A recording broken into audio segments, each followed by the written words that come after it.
If you're a driven, active person who wants to reach and pursue a higher quality life with some ambition, then guess what? This podcast is for you. This is the Driven Athlete Podcast. What's up, y'all? It's your man, Dr. Kyle. Back with the Driven Athlete Podcast. We got special guest Xavier Edwards with us, Major League Baseball player with the Florida Marlins. So thanks for coming in, man. I know you're a busy dude. Spring training just starting up. So thanks for coming in. Yeah. Thanks for having me. For sure. Excited to be here. So today was the first day of spring. Yeah? Yeah. How'd it go? First official day for position players. Yeah, it was fun. Kind of getting all the boys back together, getting all the staff there, some new faces, a lot of familiar faces. So great to kind of get the team going on day one and, pushing towards a common goal. Yeah, totally. So a lot of guys you haven't seen in a while, I would imagine. Yeah. Most of my teammates I didn't see. I guess we had Fan Fest about a week and a half ago. So I got to see a good portion of them at Fan Fest at our stadium in Miami. But yeah, prior to that, no, I hadn't seen them since the end of September when we finished the season. What about new guys? A lot of new guys?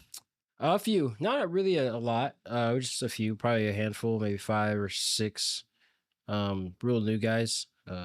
Guys on our big league team, even less than that, probably two or 3 new guys. So big league invite, only 2 or 3 new guys. Yeah, for our big league.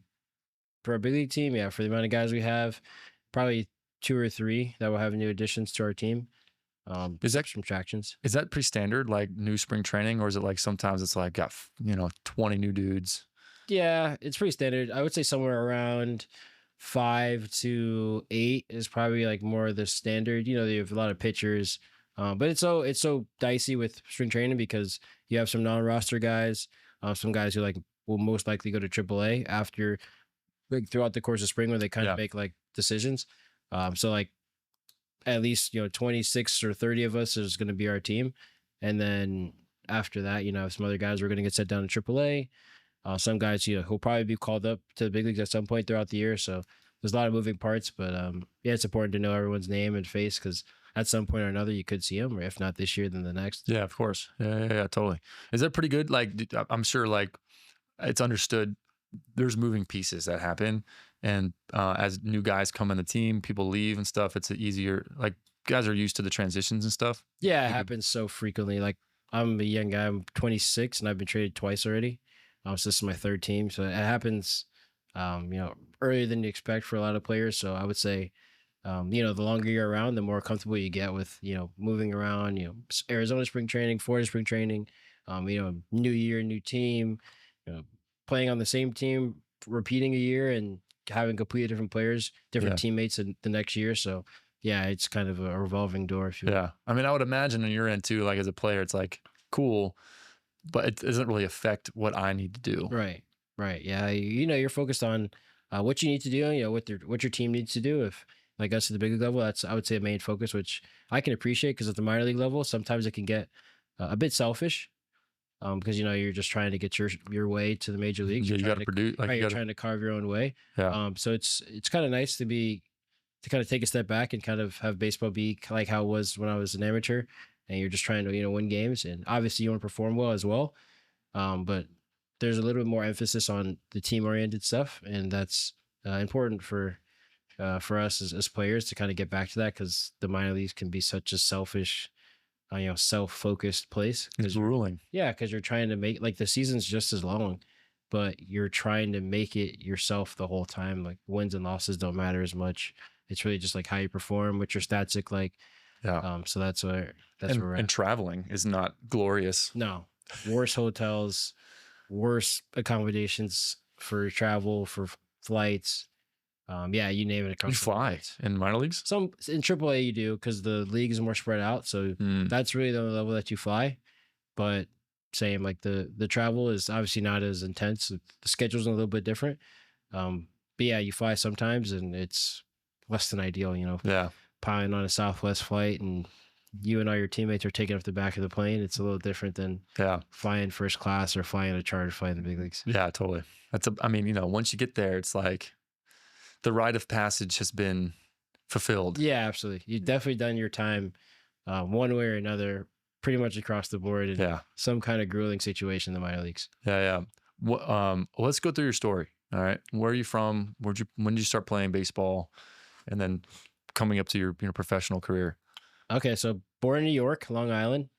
Moved to South Florida when I was 5. I have an older sister who played college tennis. So at the time, she's 6.5 years older. So I was 5. She was 11, turning 12.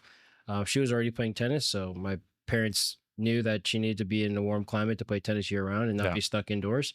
And then they knew somewhere along the way, either I was going to play tennis or baseball because those are the two sports I loved growing up. Did you always love those? Yeah, I played a ton of tennis. My parents actually said I was better at tennis than baseball when I was younger. Really? I just played so much tennis because of my sister. Yeah. What ages were you at this point? We're like, man, he's good. Like he's got some good tennis and baseball skills. You're playing a lot. Probably like 8 to 9. Oh, okay. Yeah, somewhere around there. Because at that point, they were like, okay, you probably need to make a decision. Yeah. Like, are we going to go the tennis route like we did with your sister, or are we going to go the baseball route? And we have to pivot and do something completely different. So that's where it really was decided for me. Pretty early on, I picked baseball because I liked the team aspect of it, and I didn't want to just like be by myself. Individual tennis, super individual. Right. It's so much fun to play, and but such a different career path. So yeah, it's a little bit. We moved to South Florida when I was 5. I started playing baseball really early on once we got here to South Florida, and then it kind of took off from there. High school, went to Trinity Christian in Lake Worth, and then transferred my junior year to North Broward Prep. My last 2 years there, graduated in 2018, got drafted in the first round at North Broward Prep. First round draft pick. Yeah, first round draft pick by the San Diego Padres. Which pick? 38th overall. So compensation, comp A. That's awesome. Yeah, so was there, drafted early by the Padres, spent a year and a half with them, traded in the 2019 offseason to Tampa Bay, spent COVID with Tampa till 2022. And what levels of minor leagues at that point? So San Diego, rookie ball, short season, low A, high A, and then COVID hit 2020. So rookie ball, short season A, long season A, high A. Yes. And then double A. And then triple A. And then triple A. So there's 6 levels. 6 levels. Yeah. They've since taken out short season. So short season is no longer a level. So they've gotten rid of that. They've gotten rid of some minor league teams in the process. So I spent, those early, all my A ball with the Padres. And then I got traded right after that to Tampa. COVID hit, no baseball. We played in Port Charlotte, but nothing that counted, no stats for what we did in 2020. And then 2021, I went to double A with the Rays. 22, I went to triple A with the Rays. And where are those located? Montgomery, Alabama for double A with the Rays, and then Durham for triple A. Durham, North Carolina. Yeah. The Durham Bulls, right? I was Durham Bull and a Montgomery Biscuit. Yeah, a Montgomery Biscuit. That's right. Yeah, the Biscuits. Yeah, yeah. Good hat, good nickname. And then traded again to Miami the 2022 offseason. And now I've been with the Marlins for 3 years. I guess it's coming up on my 4th, technically. This will be your 4th season with the Marlins. Yeah, so AAA, Jacksonville, big league debut 2023 with the Marlins, and then 2024 I was with the big league team most of the year after I got over my injury, and then last year I was with the team the whole year. That's awesome. So you, growing up, I'm sure you played travel ball before high school. Yeah, I mean, while I was in high school before, a ton of travel ball. Like, what did you play before high school came around? What were you playing? Like locally? Yeah.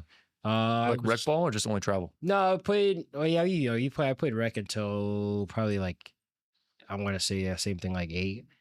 So yeah, probably 8, and then I was on the Wellington Warriors, now the Wellington Colts.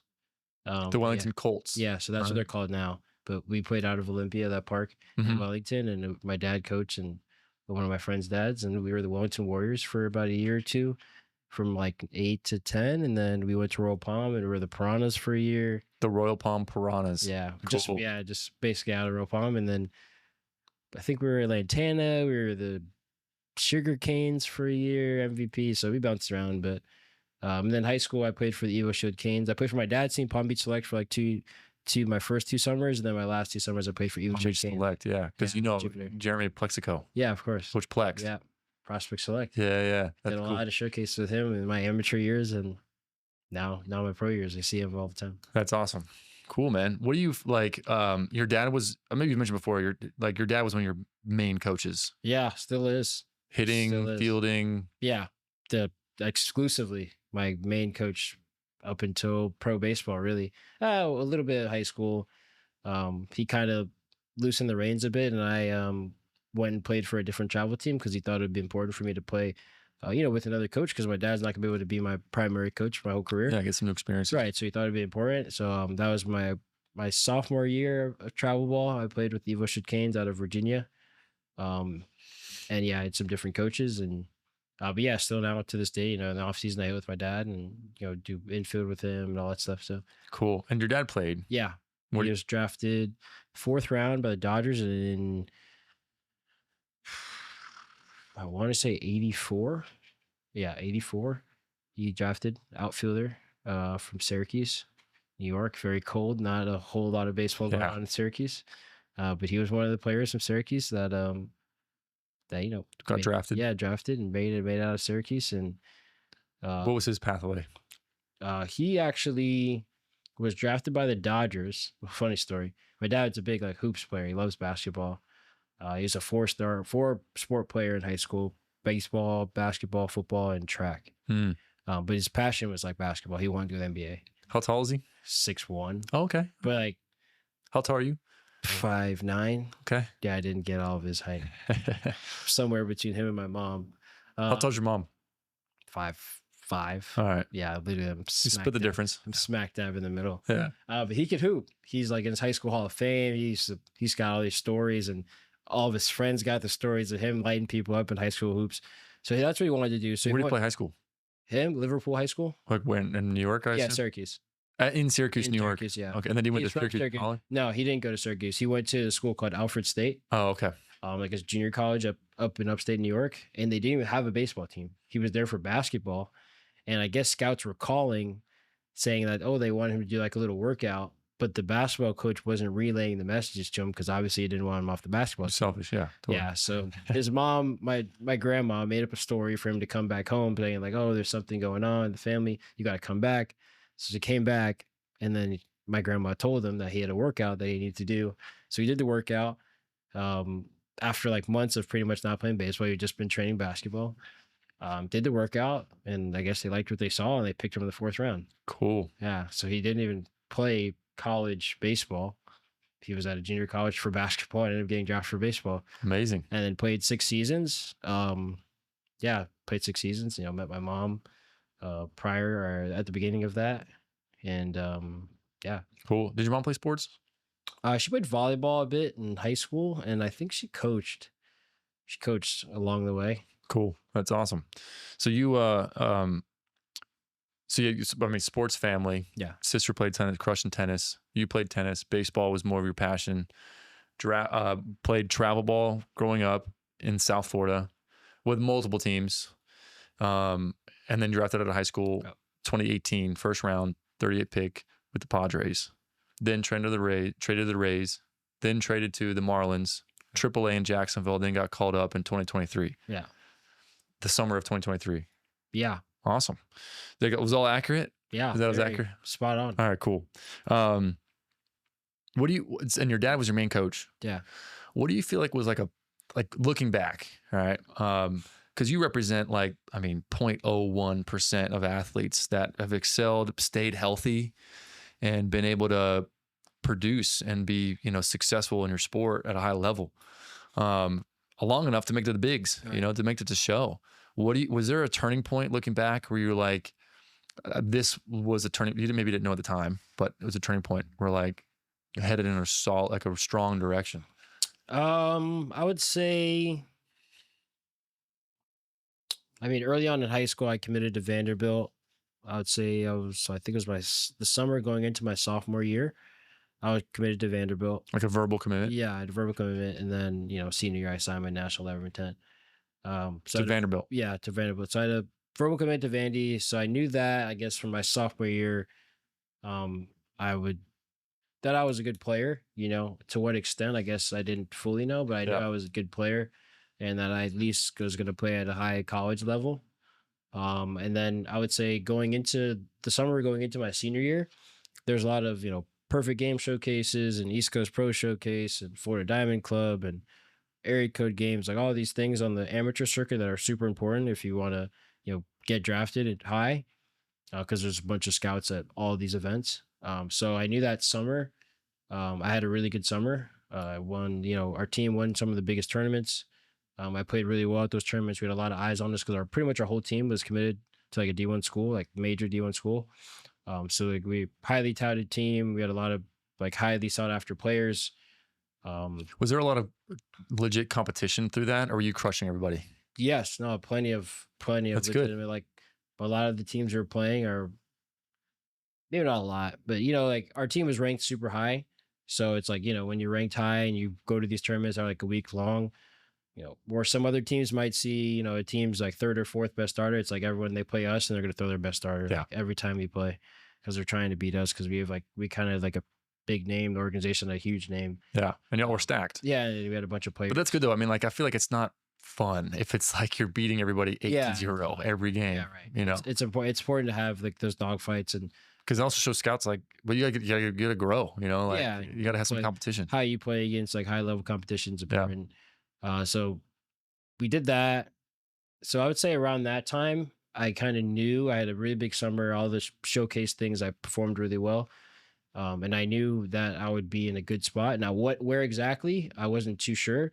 And then the high school season came around and scouts were coming to the school almost every day. Like, you talk to me and do meetings and you guys kind of see who I was, what kind of teammate I was, what kind of person I was, talk to my family, talk to my teammates. So kind of getting a gauge on me. So I think at that time I knew, I was like, okay, like there's probably a good shot I'm not going to college and I'm going to get drafted pretty high. Yeah. It was just kind of a matter of where and, talking with my agent and getting a gauge on that. Yeah. Did you play your senior in high school? Yeah. Yeah. How'd that season go? Good. Was that a pivotal like solidification of like getting drafted?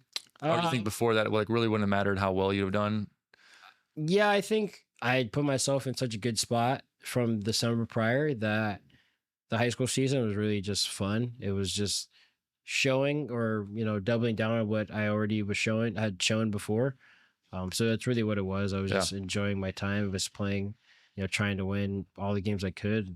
I was playing really well, and that's what we needed for our team to succeed. And that was really what it was. Scouts were around, but the game it's easier in high school than it is in the summer. Summer is, customized teams where kids from like our travel team, we had kids from everywhere. I was one of two kids from the state of Florida. We had kids from North Carolina, South Carolina, Virginia, California, like you name it. We had kids, like one of the better 5 to 10 kids in the state. Yeah. From whatever state was on our team. And that was which team? Evo Shield Canes. Where are they out of? Out of Virginia. Oh, okay. That was the team that you were in Virginia. That's our head coach is from Virginia. So like our team was out of Virginia, but like I don't even know if we even had a player from. Y'all just met at tournaments. Yeah, we'd meet and like practice at the tournament and then like play. You'd be like, hey, my name's Xavier. What's your name? We knew each other. Yeah. We played together we played the year prior together. It's just like our team the kids are made up from everywhere in the country, but we knew each other because either you heard of each other from Perfect Game or, rankings or showcase, or we've played together like the summer before. So yeah, with that, I mean, pretty much the Canes it's way harder for that than high school. High school, it's like, you're limited to like local kids. Yeah. You get some transfers sometimes out of state if you're, a prep school, like a prestigious private school, but for the most part, it's like local kids. Your team may not be as good. Like I would expect it to be as good as a travel team is, but the other team's not going to be as good as what you're facing in high school or in the summer either. So yeah, totally. That's where it's a bit different. Yeah, that's cool. It's interesting. Like I appreciate the opportunity for a lot of high level players to then meet together, and then you work with each other. It's like, oh, I can't let this dude. Yeah, I'll show outwork me, and then the iron sharpens iron. I think it's a really cool. I've always noticed for myself personally, but also athletes we've worked with, or people that I've coached, people I've been around and stuff. An eye-opening experience when they have a lot of studs around, and they're like, "Oh, I thought I was working. Like I'm not working that hard. Like compared to what I need to step in my game, Yeah. Because iron sharpens iron. My opinion. So what you got called up to the Marlins, summer of 2023. And how old were you at that point? I was 22, 3, turning 24. 24. I was 24. 24. Was it? So it was 3.5. It was in 2023. 3.5 years ago. 2.5 years ago. Sorry. 2023. So you're like 23 and a half. It was, yeah, I really should remember the date, right? It was like June or July. It's all right. Yeah. But anyway, all right. So what was that experience like? You were in AAA with Jacksonville. Yeah, got the call. What did the coach do? We were on the bus. Actually, we had just flown from Jacksonville to Memphis. Okay. And we landed in Memphis. We were taking the bus ride. So I'm sitting up at the front of the bus with our manager, which like I never did. I'm sitting up at the bus, and he's like, like, you're gonna have to. He said something like, you're gonna have to like pack up your stuff or like turn right back around. You're going to the big leagues. And I was like, dang, like no way. And then I called my family and I told them the news that I was gonna go to the big leagues the next day. So I woke up at like 4 a.m. It's funny how you hear people's debut stories and they all kind of sound the same way. Yeah. And it's like, oh, I got the call and I woke up at 4 a.m. to go to whatever city the next day, and like mine rang the same way. It was like I woke up at 4 a.m., flew from Memphis to Miami, got there, went straight to the field, like got dressed. I got dressed, ate some food, like straight to practice, trying to take it all in. And then I ended up getting in the game that night. I pinch hit in the 9th inning. I flew out. I was, super just juiced up. Yeah. Swung at both the pitches I saw. I ended up flying out. And then the next day I got my first hit. Oh, you did? Next day? The next day. Same thing. Against who? The Atlanta Braves. Braves. I do remember that. Yeah. Who was the pitcher? It was, lefty. Gosh, we faced him Dylan Lee. Yeah, Dylan Lee. So. And was that also a pinch hit? Yeah, pinch hit. Same thing. I came in like the 6th inning that day, and pinch hit. Got my first hit, and where'd it go? The rest was left center. Okay, single. Yeah, single. I probably could have stretched it to 2, but I didn't. Didn't want to push it. Yeah, we were down by like 7 runs. It was pretty late in the game. So many emotions going through my head that I didn't even think about it really. Yeah, that's awesome. So cool.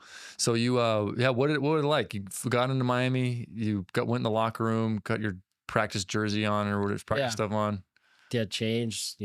Pack up your locker, say what's up to some of the guys that from spring training. Talk to media a little bit, just kind of about the experience and what it's like, and then straight to practice. Hitting, ground balls, throw, warm up, gym, cages, all that stuff, and then get ready for the game. And what was the game experience like compared? So it was kind of easier for me because I was coming off the bench. So it was like the game started and I wasn't playing. So I was there. I was watching the hanging game out. Happening, and then mid game came and I was like, okay, like the score is kind of out of reach. Like he'll probably say something to me here soon. And then that's what happened. Yeah, what'd they say? They took second baseman out. He's like, oh, like you're gonna go in this spot.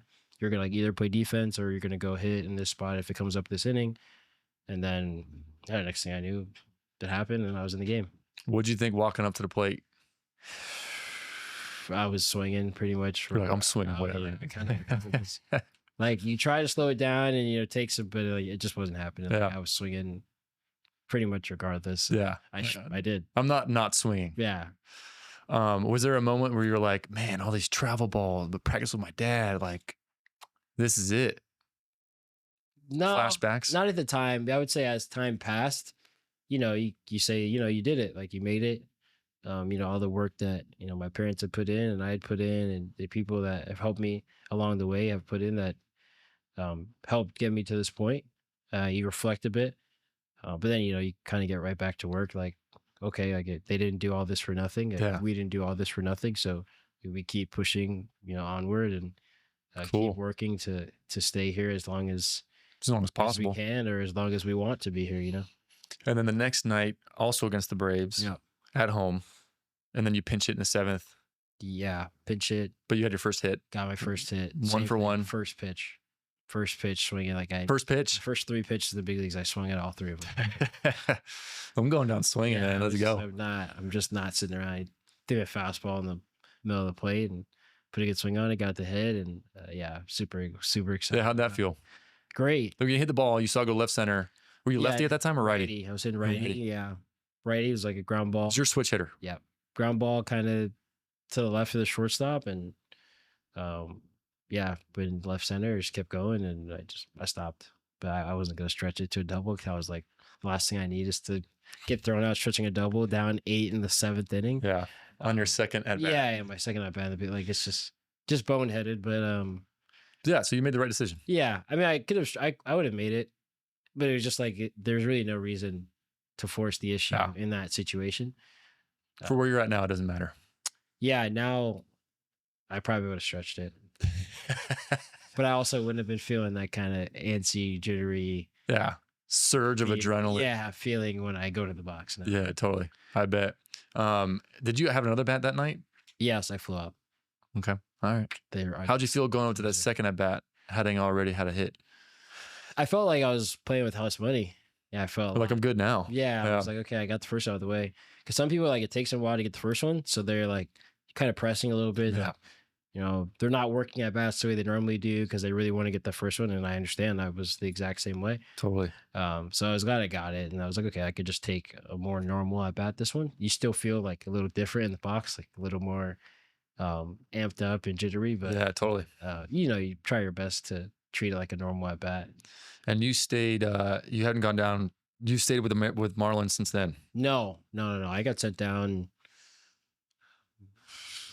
4 to 5 days after that. 4 or 5 days after. So you were up for like 4 games. Yeah, I was up for like 5 or 6 games, like the week pretty much. And then went back to AAA. And then one of our other players came off the injured list, so I went back to AAA. And then I got called back up again a week later. A week after that? Yeah, someone else got hurt, so I got called back up again a week after that. And then I stayed up for 3 weeks that time. And in the meantime, you have no idea how long the stay is going to be? You don't, but you do. You know, it's funny. You know, when you're the guy that's called up when people get hurt, you know that once somebody else gets healthy, that you're probably the one that's going to go. Yeah. Unless like something drastic happens and like someone's like really, really scuffling and they're a candidate to be someone that they would just like release, which like doesn't happen like that often. Yeah. It's more than likely that you're going to be the one that gets sent down. So I knew once I started seeing like Instagram posts of, oh, so-and-so is on a rehab assignment or so-and-so is on a rehab. It's like, okay, like, you know, he's 2 or 3 days out. Like the rehab assignments don't last that long typically, especially for position players. Yeah. They're not that long. It's maybe a series, you know, a 3 or 4 game series. They get 10, 12 at bats and they're coming back. So I knew it was like within a few days it was going to come. And then the next one, it lasted 3 weeks, and then someone else came back off the injured list. So I got set back down. And then what happens unique to baseball than to other, I think unique to baseball versus other sports, is that for the last month of the season, the rosters expand. So for September, our active roster is 26 guys. So in September, you get 2 more guys. So the active roster goes to 28. So you can get 1 position player and 1 pitcher from AAA or whatever level you want if they're on the 40-man roster. So September, I had a good idea that I was going to be called up because I had a really, really good year in AAA that year, and I'd already been up a few times. So I had a really good feeling that it was going to be me for the September call-up. So I was our September call-up. And in September, I was with the big league team the whole month. Cool. And then we made the playoffs. Yeah, that 2023. So then 2024, you were big league invite to spring training. Yeah, big league. Yeah, I was on the 40-man again. Big league camp. And then I ended up getting hurt in big league camp. And I missed the first 2 months of the season. Yeah, I started the season on the 60-day IL. Kind of a freak incident. Yeah, we talked about this. Yeah, my foot infection. Kind of a freak incident. And then... But then you were up there since then. Yes. So all of 2024, once you were off injured reserve. Yeah, once I came off the IL, I spent like 3 weeks in AAA just getting at-bats because I missed all the spring with the at-bats. And then they called me up and been up since. So almost all the 2024 season, all of last year. Yeah. So this would be like your 3rd full big league season. Yes, this will be my 3rd full big league season. That's cool. The injury, well, we can briefly touch on it. You said it was like your Achilles, right? Or was it? No, my foot. It was just a foot? Yeah. Staph infection. I had a bacterial infection in my bloodstream from my foot. Yeah. Athlete's foot turned bacterial infection. And you went swimming or something like that? Yeah. I had athlete's foot coming into camp, just sweating, practice, whatever it is, all the exercise I did. And I said, I may as well get it taken care of now. I'm at spring. I've been at spring for a week. I might as well get it taken care of. And then, I was told that putting it in chlorine could help kind of dry it out, or put in the pool or the ocean could help, the salt water or the chlorine, whatever, could help dry it out. So, okay, the house we're staying at for spring has pool. So, okay, let me go in at night. I wanted to get it better. So let me go in at night and put my foot in the pool for, 10 minutes and then call it a day. Did that, got in the shower, got out. My foot was like on fire. My foot touched the sheet and it hurt. And I was like, maybe this is a part of the healing process. Maybe this is a tough part of the healing process. That was my thought. It was optimistic thinking. And I woke up the next day and I couldn't walk. Like my foot, the cut was between my pinky toe and my fourth toe. And the cut it was just in the middle and it had spread like underneath my toe. So every time I flexed the toe, it hurt. So that's why I was having so much pain walking the next day. And then with that opening in the skin, the chemicals in the pool and all that stuff mixed, it became, bacterial infection. And then it had sat for long enough that because they didn't know what it was, because I had some like kind of bubbling of the skin on top of my foot. So they thought it was just that. And then, push came to shove and they figured out that it was bacterial infection in my bloodstream. So I had to, went to the hospital, stayed overnight, had an IV in my arm for 13 days. 13 days IV? A midline. Yeah, they call it. So I guess. You were in the hospital for 13 days? No, I was in there for a day. Okay. Most people would have been, but since I was like an athlete, they made some exceptions. So they put the midline in my bicep. So I guess they have there's different kinds of IVs. You're dehydrated, you get one kind of IV where it just sits in, like where you normally draw blood from in the middle of your arm. But then they have like a midline where they put it, it's like more long term. So they put it like in your bicep because it's easier like to reach the blood from there for like longer periods of time. So they put it in the bicep and it kind of goes up a little bit, probably about like that long. It's like a little plastic kind of tube that goes in your arm. And then they have like a PICC line that like goes all the way to your heart, like people that have those in for, months on end. So I had a midline in. I went to hospital, put it in, did a bunch of blood work, confirmed the bacterial infection, so on and so on. And then they put that in my arm. The next day they let me out of the hospital. I got discharged. And then at the hotel, I couldn't sweat.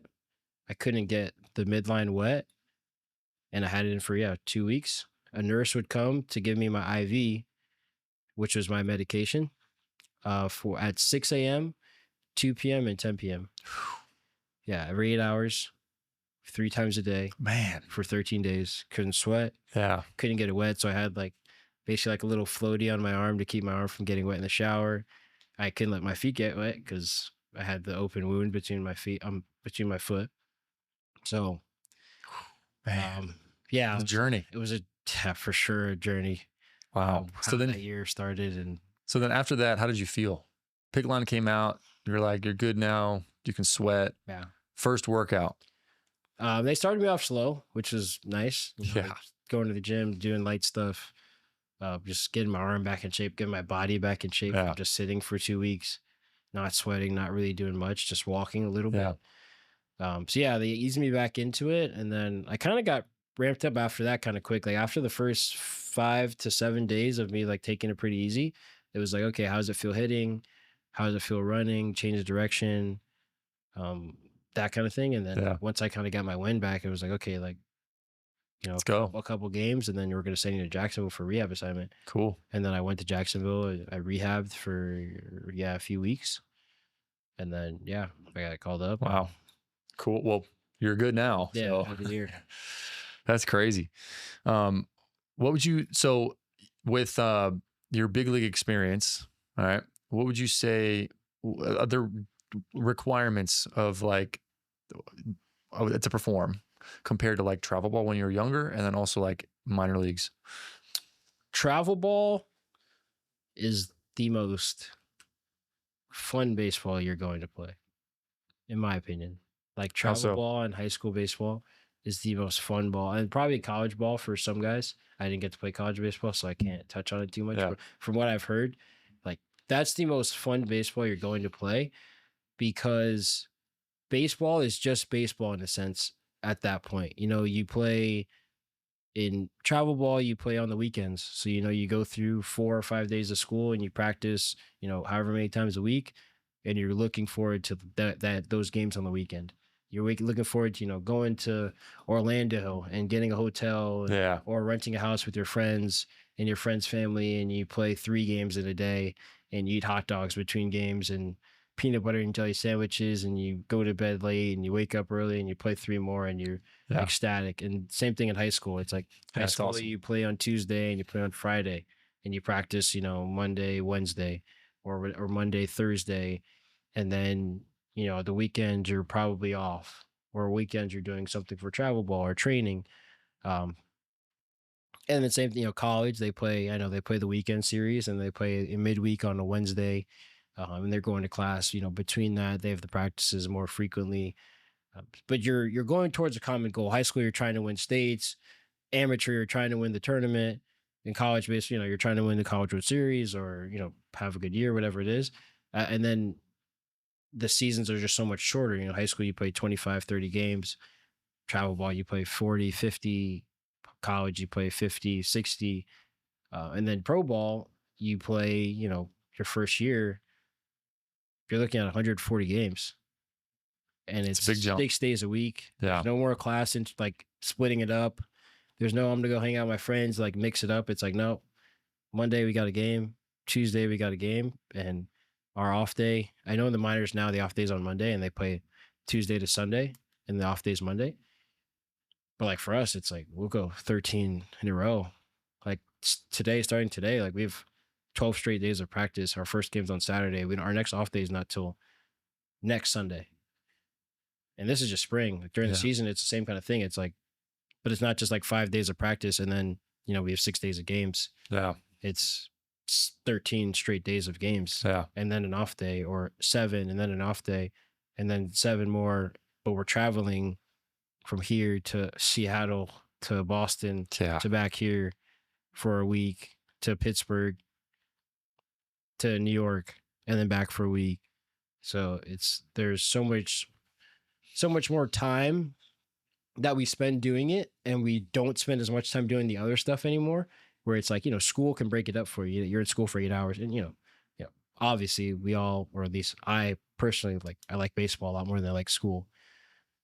But it's something that you didn't appreciate at the time, but I appreciate it even more so now, like what I do off the field, because that's what can help me get the best out of myself on the field, just from like breaking it up, because it becomes so routine, and it's not like, oh, okay, I get like I'm playing this weekend. It's like, no, I'm playing every weekend from now till October. September or October. Yeah. So what are those things?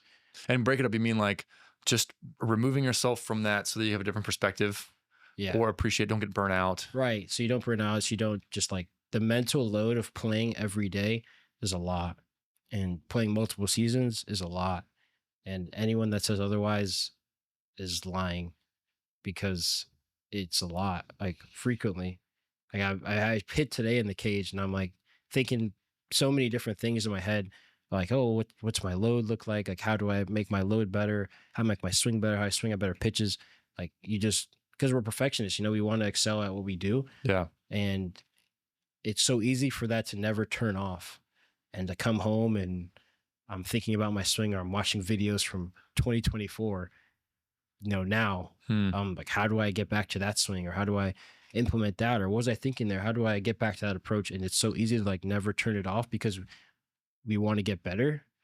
But it's also important to kind of disconnect and try the best you can to, take a step back, or look at it from, a wider lens, to give yourself a chance to be, refreshed or renewed for the next day, for the next game, for the next opportunity. Yeah. So that you're not just dwelling on the past ones and like, burning yourself out. Totally. So I definitely agree with that, where like a little bit of removal that changes your perspective and perception on things.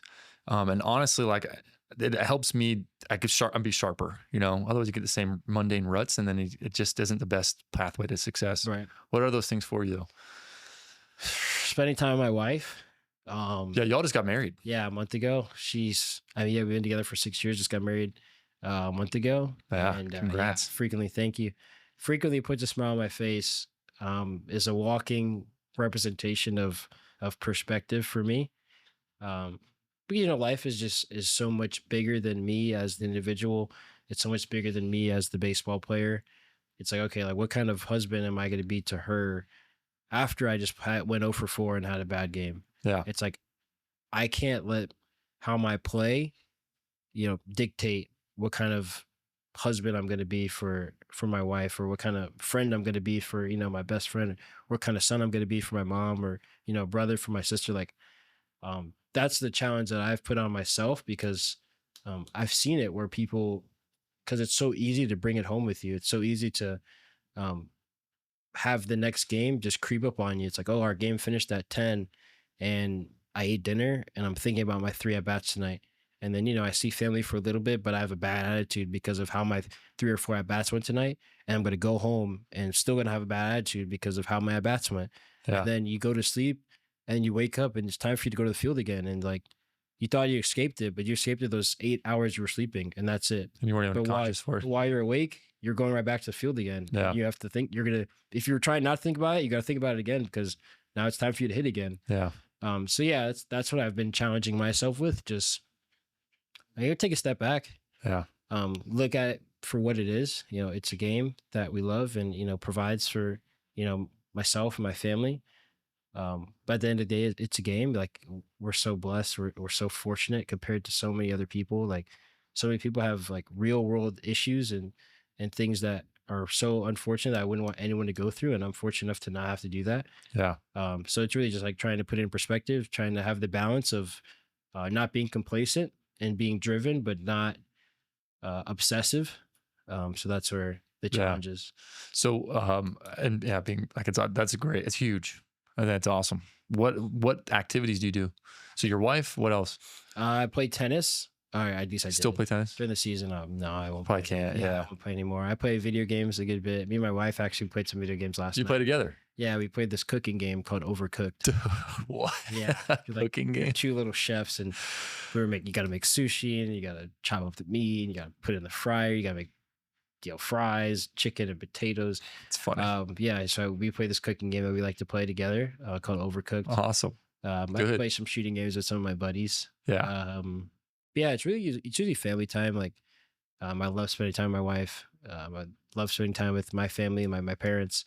Same thing with her family, her parents or her siblings. So when we're down in Miami, we get to see them a lot. When we're up here, we get to see my family a lot. So it's usually what my time consists of, like talking on the phone. I like talking on the phone a lot more than I like texting. I used to be the opposite way. Like, growing up as a kid, you love texting, you got a phone, smartphone, you love just texting. And then now that I've gotten a little bit older, I'm like, man, like I was wondering, like, oh, why is my dad always on the phone?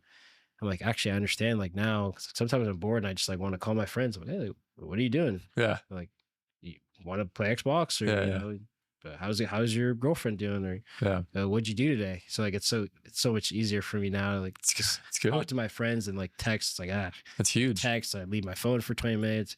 I gotta pick back up the phone, the message, where we're at, the conversation. You're bouncing between that and 10 other text messages you get. So yeah, talk to my friends on the phone. Sometimes they got good stuff for me baseball wise. A lot of my friends play baseball, so they got some good stuff for me baseball wise. So, what about reading? You reading there? I do. Yes. Mental skills coach of mine that we just had, we no longer have him. He just took the job at University of South Carolina football. Marius Alexa. He put me on to Ryan Holiday. The Obstacle is the Way.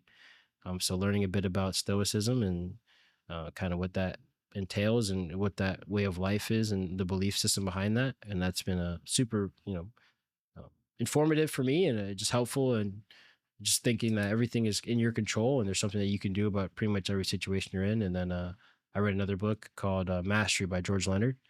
Just, same thing I was talking about earlier about being like driven, but not obsessive. And just, being on the master's journey and not on the dabbling journey or the obsessive journey, of being somewhere in that middle where you're driven towards what you want, but you don't let it take over your life. Yeah. That's awesome. I love those. I love that. I have not read Mastery.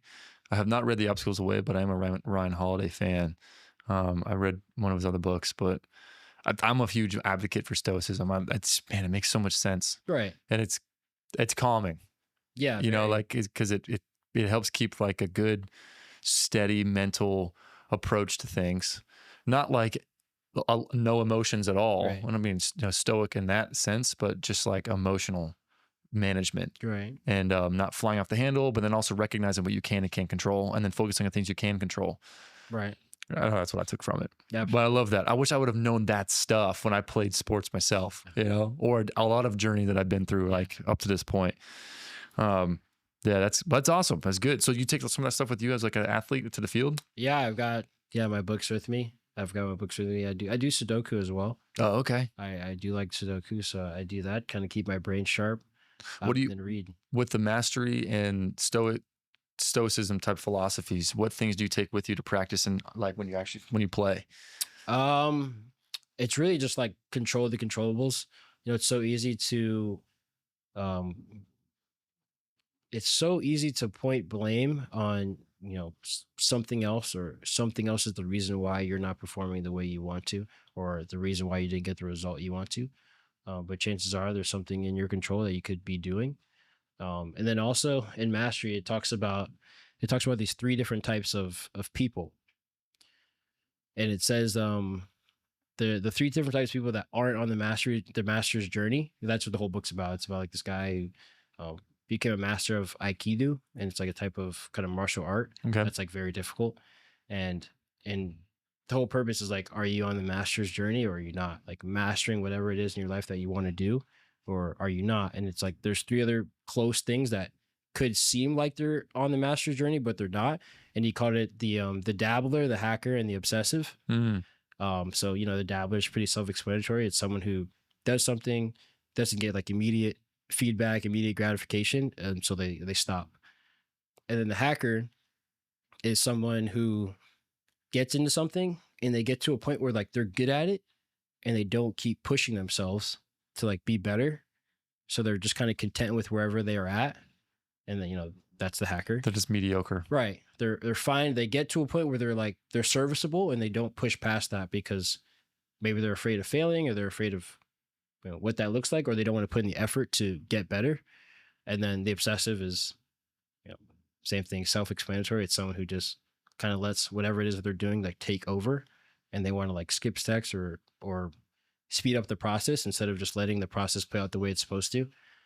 So it's like those are the three things where it's so easy to like kind of put that to test. Like, okay, like what am I doing in this aspect of my life, and like where do I line up? Am I doing one of these three, or am I on the master's journey where I'm putting the time in, but I'm not rushing the process, and I'm not just so focused on the outcome more so than I am like on like the journey, or like how I got there. Yeah. The mind frame that I'm in while I'm doing these things. Yeah. So that was really what I pulled from the Book of Mastery. Who was the author for that? George Leonard. And then, yeah, I mean, Stoicism, the same kind of thing, just like focus on what you can control, love everything that happens to you because it happened for a reason. Yeah. Which is so like, it's such a extreme way of thinking, you know, love everything that happens. Yeah. It's tricky. It's tough. Like, But it's true. It is true. Like one thing that I liked was like, it was like any event that happens isn't actually good or bad. Yeah. It's just an event. It just happened. And I feel like I've had conversations like with people that aren't like and on that boat, and they're like, oh yeah, so what about this? That's gotta be bad, right? And I'm like, bro, I'm not a stoic philosopher. Right. I'm just saying like this makes sense, and it just has a meaning of what we assign to it. Right. And it's all just made up in your head. Yeah. You know, if you view things from a broader lens, you're like, okay, like this seems super important to me, but to everyone else in my life, like this isn't that important. right? Like how I did in today's game is affecting me so heavily. You know, it's making me, you know, snappy at my wife, or come home and, you know, be short with my responses, or, you know, quick to anger. And it's like, well, she didn't play today. Yeah. Or my parents didn't play today. My sister didn't play today. My friends didn't play today. So this is like world crushing for me, but for them, it's another day. You know, they got to watch, you know, their loved one play a baseball game, do something that he enjoys doing, regardless of how you did. So yeah, it's really it's an ongoing challenge of mine that, you know, same. I was tested today, like doing offensive things in the cage and like being frustrated with like how I was doing. I'm like, why am I not, you know, hitting the ball the way I want to? And it's, you know, it's day one, or, you know, not day one. We've been practicing a lot, but day one of official spring training. It's like, why am I not doing this the way I want? Why am I not doing that the way I want? And yeah, it's just a constant reminder, like just to check yourself. Like, yes, you can be upset about whatever it is that happened, but don't let it kind of boil over into other things, Yeah, and true. figure out a way to kind of mitigate it so that the next time I go, I'm not so angry about what I was angry about yesterday. Like when I go to the cage tomorrow, it would be a disservice if I went to the cage angry tomorrow about what I was angry about today. Yeah. Like I need to be able to turn the page and like really turn the page mentally to give myself a fresh start tomorrow and not be like starting off on my back foot tomorrow because of what happened today. Yeah, totally. I love that. Last question, and we'll land the plane. What advice would you give young baseball players? Man, one thing I would A say, couple things. You could. yeah, I would say, make sure you have fun. As cliche as it sounds, like really make sure you have fun and that you love playing because the game is going to test you.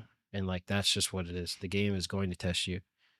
And, how you weather the storm, whatever outlets you have, are important, but make sure you enjoy playing, that you love playing baseball because this isn't a game where you can just like get by without loving it Yeah. because it's going to test you. It's going to expose you. It is at some point or another. It's going to. So just appreciate where you're at and enjoy, the times with your friend. Enjoy the tournaments with your friends because you look back on them, and you want to. Every kid wants to make it to the major leagues or make it to the Hall of Fame, and like here I am in the major leagues, like looking back on those times where I was 12, playing a travel tournament on the weekend with my friends, having the time of my life, and I'm like, man, like baseball was simpler back then. It wasn't a business back then. It's like, yeah, you're so busy wanting to get somewhere else that you don't appreciate where you are. Yeah, totally. So like appreciate where you're at. Like Yeah. it's so much fun trying to win a high school state championship or, being with your friends all the time and, doing boy stuff at high school and then going to play a game. Like Yeah. appreciate exactly where you're at because like, once you grow up, like there's no going back. Like there's no, Yeah. you don't get that time again. So appreciate every moment that you have. I have a huge, that's a huge thing for me is like trying, because I've always been like, here's where I want to go. Right. And blinded by currently my goals and Right. aspirations. How you get there. And not enjoying the journey. Right. Just being a destination person. It's so easy to be, yeah, same. I'm the same way. Like how do I get to where I want to get to? How do I get the results that I'm after? And like not appreciating all the work time, wherever it is that I'm at that moment, like not appreciating that moment for what it is. And it's so easy to overlook. So Yeah. I would say enjoy it, be where your feet are, enjoy every moment you have playing this game. Things can always be worse. Like, Totally. way, way, way worse. Yeah, it's Like, true. we're so unbelievably fortunate. Like people love us. People love watching us play a game. People in our life love us. Like there's so many things that could go wrong that haven't, so just be fortunate, be humble. My dad has a saying. He said there's two types of players in baseball, the ones that are humble and the ones that will be humbled. Yeah, that's a good point. It's the God's honest truth. I mean, the game will humble you. You think you're on top of the world and it'll bring you back down to earth quicker than it brought you that same success. So just be humble, lift people up, don't tear people down, encourage your teammates, encourage people around you. Like people should want to be around you. People should want to be your teammate or to be your friend, or people should want to be around you for who you are, because you lift people up and don't tear them down. So right, that's what I got for kids. Awesome, love that. Well, thank you for coming in. And I'm glad that we were able to, meet and like help you on your journey and stuff. And good luck this season. We'll be tuning in for sure. And if y'all have any questions, comments, concerns, or conflicting opinions, podcast ideas, don't hesitate to reach out, or any pain that you're battling specifically, we can at least chat on the phone and discuss maybe what you have going on and maybe point you in the right direction. And we'll catch y'all next time.